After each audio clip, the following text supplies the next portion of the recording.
Jika kamu lahir di weton pahing dan belakangan hidupmu terasa semakin berat, usaha seperti jalan di tempat, uang cepat habis, niat baik sering disalahpahami, bahkan tidur pun tak lagi tenang. Jangan anggap ini kebetulan. Menurut pesan leluhur, ada satu fase paling menyakitkan yang harus dilewati pahing sebelum rezeki besar dibukakan. Anehnya, fase ini selalu datang saat seseorang hampir menyerah. Jika kamu pahing dan sedang berada di titik terendah hidupmu, bisa jadi ini adalah tanda terakhir penderitaanmu sebelum nasibmu benar-benar berubah.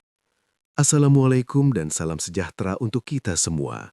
Terima kasih sudah meluangkan waktu dan hadir di channel ini.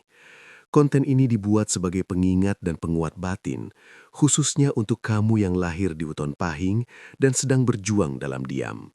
Jika kamu merasa isi video ini bermanfaat, mohon dukung channel ini dengan menekan tombol like, subscribe, dan membagikannya kepada sesama pahing agar semakin banyak yang mendapatkan pencerahan. Dukungan kecil darimu adalah energi besar bagi kami untuk terus menghadirkan konten bermakna. Sejak dulu, orang yang lahir di weton pahing dikenal memiliki energi hidup yang kuat. Mereka tidak mudah menyerah, punya daya tahan batin tinggi, dan selalu berusaha bertanggung jawab, bahkan ketika hidup terasa tidak adil. Namun, justru karena kekuatan itulah, jalan hidup pahing jarang sekali mulus. Banyak pahing merasa hidupnya lebih berat dibanding orang lain. Bekerja lebih keras, tapi hasilnya terasa lambat. Berbuat baik, tapi sering disalahpahami. Menolong orang, tapi saat butuh justru sendirian. Semua ini sering menimbulkan satu pertanyaan besar di hati pahing. Kenapa hidupku selalu seperti ini? Menurut pesan leluhur, pahing bukan diciptakan untuk hidup biasa. Energi pahing adalah energi pemikul beban. Ia sering dipilih untuk menanggung hal-hal yang tidak sanggup dipikul oleh banyak orang. Bukan karena pahing lemah, tapi karena jiwanya cukup kuat untuk ditempa. Sejak usia muda, pahing biasanya sudah akrab dengan tanggung jawab. Ada yang harus membantu keluarga lebih cepat dewasa, ada yang memendam luka batin sendirian, ada pula yang berkali-kali jatuh sebelum benar-benar berdiri. Semua ini bukan kebetulan, melainkan bagian dari proses pembentukan karakter. Pahing diajarkan satu hal sejak awal. Tidak semua rezeki datang dengan cepat, tapi yang datang untuk pahing biasanya bertahan lama. Karena itu, pahing harus belajar sabar, belajar ikhlas, dan belajar bertahan di saat orang lain memilih mundur. Namun di fase ini, banyak pahing mulai lelah. Mereka tersenyum di depan orang lain, tapi menangis dalam doa. Mereka tampak kuat di luar, tapi berjuang sendirian di dalam. Dan justru di titik inilah, banyak pahing tidak sadar bahwa penderitaan mereka sudah mendekati batas akhirnya. Bab ini bukan untuk menakut-nakuti, tapi untuk menyadarkanmu. Jika hidupmu terasa berat, bukan berarti kamu salah jalan. Bisa jadi kamu sedang berada di tahap awal sebelum takdirmu benar-benar berubah. Dan di bab berikutnya, kita akan masuk ke fase paling menyakitkan. Fase yang membuat banyak pahing hampir menyerah. Padahal itu adalah gerbang terakhir sebelum rezeki besar datang. Dalam perjalanan hidup orang pahing, ada satu fase yang paling melelahkan, paling sunyi, dan paling menyakitkan. Fase ini bukan sekedar kesusahan biasa, tapi masa di mana segala hal seakan datang bersamaan untuk menjatuhkan mental dan harapan. Di fase ini, pahing biasanya sudah berusaha sekuat tenaga. Ia sudah bekerja lebih keras dari sebelumnya, sudah berdoa lebih lama, sudah menurunkan ego, bahkan rela mengalah demi ketenangan. Namun anehnya, hasil yang datang justru seperti mengecewakan. Usaha terasa mandek, keuangan tidak kunjung stabil, masalah datang silih berganti tanpa jeda. Inilah fase ketika pahing mulai bertanya dalam hati, Sampai kapan aku harus kuat? Kenapa setelah semua usaha ini, hidupku tetap begini? Menurut pesan leluhur, fase ini disebut sebagai masa pengosongan total. Bukan karena Pahing gagal, tapi karena alam sedang membersihkan sisa-sisa ego, harapan palsu, dan jalan yang tidak lagi sejalan dengan takdirnya.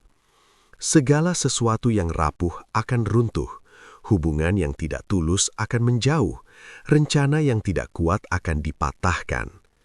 Bagi Pahing, fase ini terasa kejam. Ia dipaksa berdiri sendirian. Orang-orang yang dulu dekat mulai menghilang. Dukungan berkurang, bahkan doa-doa terasa seperti tak terdengar. Bukan karena Tuhan tidak peduli, tapi karena Pahing sedang diajarkan untuk bersandar penuh, tanpa syarat. Di titik ini, banyak Pahing hampir menyerah. Ada yang kehilangan arah, ada yang mulai meragukan dirinya sendiri, ada pula yang merasa hidupnya tidak pernah benar-benar adil. Namun justru disinilah letak ujian terbesar, bertahan saat harapan hampir padam. Leluhur percaya, rezeki besar tidak akan diberikan pada jiwa yang masih mudah goyah. Karena itu, Pahing harus melewati satu titik terendah, di mana ia benar-benar mengenal dirinya sendiri, tanpa topeng, tanpa pembuktian, tanpa berharap dipahami orang lain. Jika kamu Pahing dan saat ini merasa hidupmu seperti mentok, merasa sudah berusaha tapi hasilnya belum terlihat, merasa lelah namun tak bisa berhenti, itu adalah tanda kamu sedang berada di fase paling akhir sebelum perubahan besar. Karena setelah fase ini, sesuatu akan mulai bergerak. Pelan, hampir tak terasa, tapi nyata. Bukan ledakan instan, melainkan pergeseran nasib yang perlahan namun pasti. Dan hanya Pahing yang mampu bertahan di fase ini yang akan merasakannya. Di bab berikutnya, kita akan membahas tanda-tanda alam dan batin yang muncul saat penderitaan Pahing mulai berakhir. Tanda halus yang sering diabaikan, padahal itulah sinyal awal rezeki besar mulai mendekat. Setelah melewati fase paling gelap, orang Pahing biasanya mulai memasuki masa yang aneh namun penuh isyarat. Masalah belum sepenuhnya hilang, hidup belum langsung berubah drastis, tetapi ada sesuatu di dalam diri yang mulai bergeser. Dan justru perubahan inilah tanda paling kuat bahwa penderitaan Pahing akan segera berakhir. Tanda pertama yang sering muncul adalah ketenangan batin yang tidak biasa. Masalah masih ada, uang mungkin masih terbatas, namun hati tidak lagi segelisah dulu. Pahing mulai menerima keadaan tanpa banyak perlawanan. Bukan pasrah karena kalah, tetapi pasrah karena sudah lelah melawan hal yang tak bisa dikendalikan. Leluhur percaya, ketenangan seperti ini adalah sinyal bahwa beban besar telah dilepaskan dari jiwa. Tanda kedua, munculnya peluang kecil yang terasa aneh. Bisa berupa tawaran sederhana, pertemuan tidak terduga, atau ide yang muncul tiba-tiba. Di mata orang lain ini mungkin terlihat sepele, namun bagi Pahing, peluang kecil ini terasa berbeda, lebih hidup, lebih menggerakkan hati. Inilah awal pergerakan rezeki yang tidak datang dengan ledakan, melainkan dengan bisikan halus. Tanda ketiga, orang lama mulai muncul kembali. Ada yang menghubungi tanpa alasan jelas, ada yang meminta maaf, ada pula yang sekadar menyapa. Leluhur menyebut ini sebagai penataan ulang energi. Hubungan yang dulu terputus mulai menemukan jalannya, sementara hubungan yang tidak lagi sejalan akan benar-benar menghilang.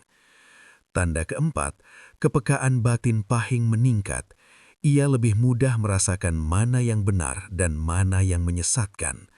Keputusan tidak lagi gegabah. Pahing mulai belajar berkata tidak tanpa rasa bersalah dan belajar memilih jalan yang lebih tenang meski terlihat lambat. Ini penting karena rezeki besar hanya akan masuk ke hidup yang sudah tertata batinnya. Namun ada satu tanda paling kuat yang sering diabaikan, rasa lelah yang bercampur harapan. Pahing merasa capek, tapi tidak ingin menyerah. Ia ingin berhenti sejenak, tapi tidak ingin kembali ke masa lalu.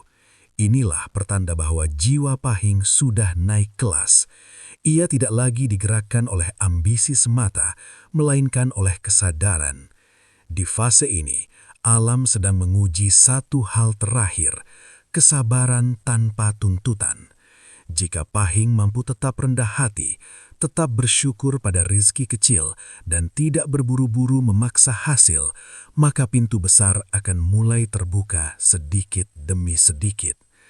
Rizki Pahing tidak datang tiba-tiba, tapi datang tepat waktu. Dan ketika ia datang, Pahing akan sadar, semua penderitaan yang dulu terasa sia-sia, ternyata adalah jalan yang menghantarkannya ke titik ini.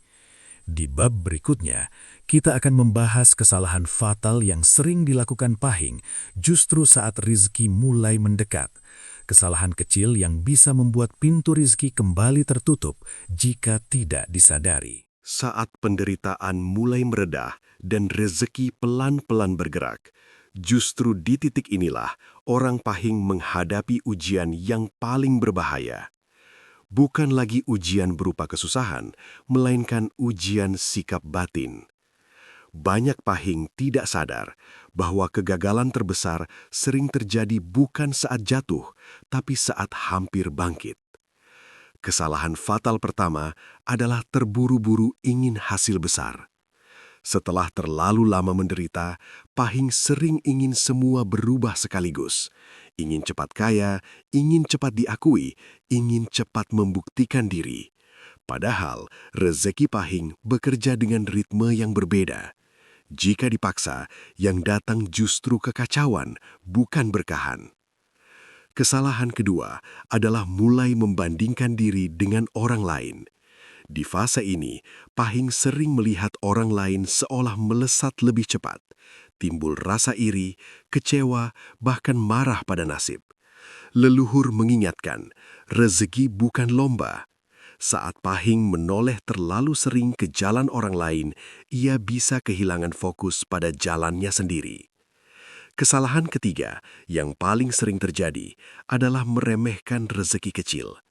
Pahing kadang merasa ini terlalu sedikit untuk semua penderitaanku, padahal rezeki kecil adalah pintu pembuka. Siapa yang tidak menghargai rezeki kecil tidak akan siap menerima rezeki besar.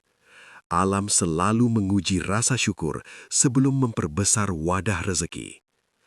Kesalahan keempat adalah lupa menjaga sikap dan lisan. Saat kondisi mulai membaik, sebagian Pahing mulai lengah, mudah mengeluh, mudah menyalahkan masa lalu, atau terlalu sering menceritakan rencana besar ke sembarang orang. Padahal, di fase ini, energi Pahing masih rapuh. Terlalu banyak bicara bisa mengundang iri, terlalu banyak mengeluh bisa mengaburkan berkah. Kesalahan kelima adalah menolak perubahan kecil. Rezeki besar sering datang dengan syarat berubah, pola pikir, kebiasaan, atau lingkungan. Ada Pahing yang menolak karena merasa ini bukan aku, padahal perubahan kecil itulah tanda naik kelas. Menolak berubah sama saja menutup pintu yang sudah terbuka sedikit. Leluhur selalu menekankan satu hal, rezeki besar hanya akan bertahan di jiwa yang stabil. Bukan jiwa yang emosional, bukan jiwa yang terburu-buru, dan bukan jiwa yang penuh tuntutan. Jika kamu Pahing dan merasa hidupmu mulai membaik, ini bukan saat untuk sombong atau lengah. Justru ini saat untuk lebih diam, lebih rapi, dan lebih sadar diri. Karena satu kesalahan kecil di fase ini bisa membuat roda nasib berputar kembali ke titik awal. Namun, jika Pahing mampu melewati fase ini dengan bijak, satu demi satu perubahan nyata akan terjadi. Dan di bab terakhir nanti, kita akan membahas fase lonjakan rezeki dan perubahan hidup besar yang hanya dialami Pahing yang benar-benar lulus ujian ini. Setelah melewati ujian demi ujian, setelah menahan lelah, sabar, dan kekecewaan yang panjang, orang Pahing akhirnya memasuki fase yang jarang disadari namun sangat menentukan.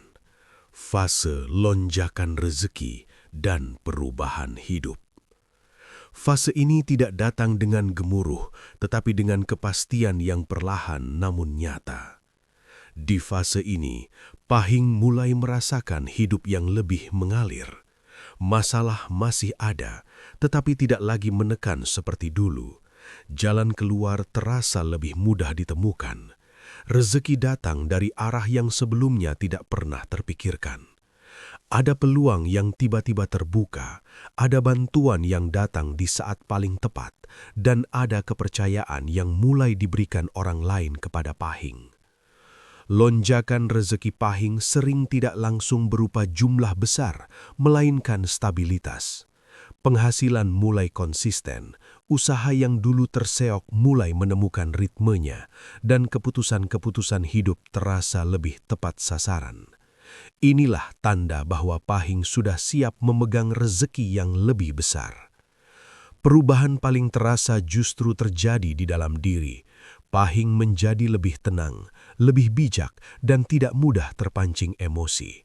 Ia tidak lagi haus pengakuan karena sudah berdamai dengan masa lalunya. Ia tahu bahwa semua yang pernah menyakitinya adalah bagian dari pembentukan mental dan karakter. Dalam fase ini, banyak Pahing mulai mengalami perubahan lingkungan. Lingkaran pertemanan berganti, hubungan menjadi lebih sehat, dan jarak dengan orang-orang yang penuh drama semakin jelas. Bukan karena Pahing menjauh, tetapi karena energi hidupnya sudah naik tingkat. Ia tidak lagi cocok berada di lingkungan lama yang penuh keluhan dan konflik. Rezeki besar juga membawa tanggung jawab baru. Pahing mulai menjadi tempat bersandar bagi orang lain. Nasihatnya didengar, kehadirannya dihargai, dan keputusannya dipercaya. Leluhur percaya inilah tanda bahwa Pahing bukan hanya menerima rezeki untuk dirinya sendiri, tetapi juga untuk mengangkat kehidupan orang-orang di sekitarnya. Namun satu hal penting harus diingat, fase ini bukan akhir perjalanan, melainkan awal kehidupan baru. Jika Pahing tetap rendah hati, tetap disiplin dan tidak lupa bersyukur, lonjakan rezeki ini akan bertahan dan berkembang. Tetapi jika lupa diri, roda kehidupan bisa kembali berputar. Karena itu, fase lonjakan rezeki bukan tentang menikmati hasil semata, melainkan tentang menjaga amanah hidup. Dan Pahing yang berhasil sampai di titik ini adalah mereka yang tidak hanya kuat menghadapi penderitaan, tetapi juga dewasa saat menerima kelimpahan. Di bagian penutup nanti, kita akan menarik satu benang merah penting tentang makna penderitaan, pelajaran hidup, dan bagaimana Pahing seharusnya menjaga rezeki agar tidak runtuh kembali. Untuk kamu yang lahir di weton Pahing, jika hari ini hidupmu masih terasa berat, jika jalanmu terasa lebih terjal dibanding orang lain, jangan merasa salah atau tertinggal. Semua yang kamu lalui bukan kebetulan.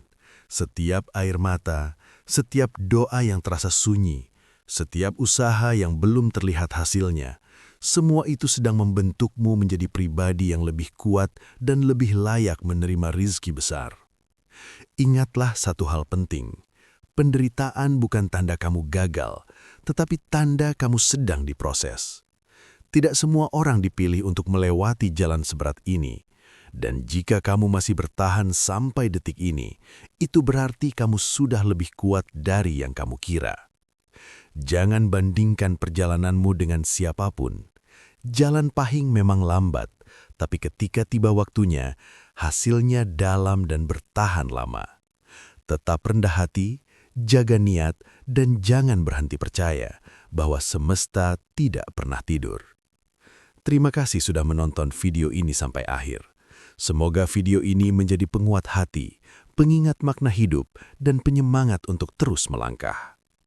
Jika kamu Pahing dan merasa tersentuh, tuliskan di kolom komentar.